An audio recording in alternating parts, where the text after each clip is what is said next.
대장동 개발 사업자들의 편의를 봐주고 아들을 통해 뇌물 수십억 원을 챙긴 혐의를 받고 있는 곽상도 전 의원이 또다시 구속의 갈림길에 섰습니다. 구속 전 피의자 신문을 마치고 나온 곽 전 의원은 검찰이 가능성만 가지고 구속의 필요성을 주장한다며 혐의를 거듭 부인했습니다. 취재기자 연결합니다. 김다연 기자.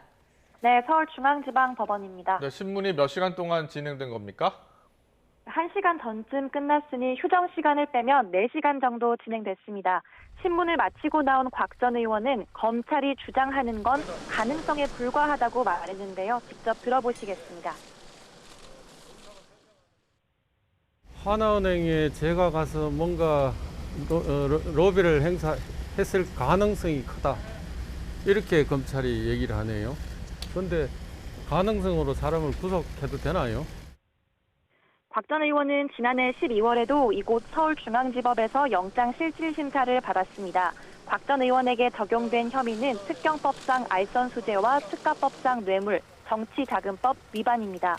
곽 전 의원은 대장동 사업자 공모 당시 하나은행 측의 영향력을 행사해 화천대유와의 컨소시엄을 성사시키고 그 대가로 아들을 통해 50억 원을 챙긴 혐의를 받습니다. 지난 1차 구속영장 청구 당시에는 알선 수재 혐의만 적용됐지만 검찰은 이번에 대가성 입증이 핵심인 뇌물 혐의까지 추가했습니다. 화천대유 컨소시엄 성사뿐 아니라 의원 신분으로도 대장동 사업과 관련한 다양한 편의를 제공했다는 게 검찰의 판단입니다. 또 남욱 변호사에게서 불법 정치자금 5천만 원을 수수한 혐의도 적용했는데요. 곽 전 의원은 혐의를 부인하고 있습니다. 아들이 받은 50억 원은 자신과 무관하고 남욱 변호사로부터 돈을 받은 사실은 있지만 이는 변호사 일을 해주고 받은 대가라는 입장입니다. 또 돈을 받은 시기도 의원 당선 이전이라고 해명하기도 했는데요.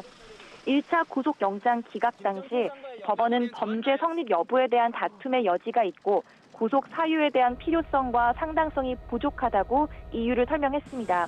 당시 검찰은 알선 대상을 특정하지 못했던 것으로 전해졌는데요.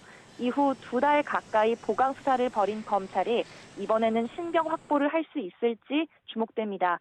곽 전 의원의 구속 여부는 밤 늦게 결정될 전망입니다. 지금까지 서울중앙지법에서 전해드렸습니다.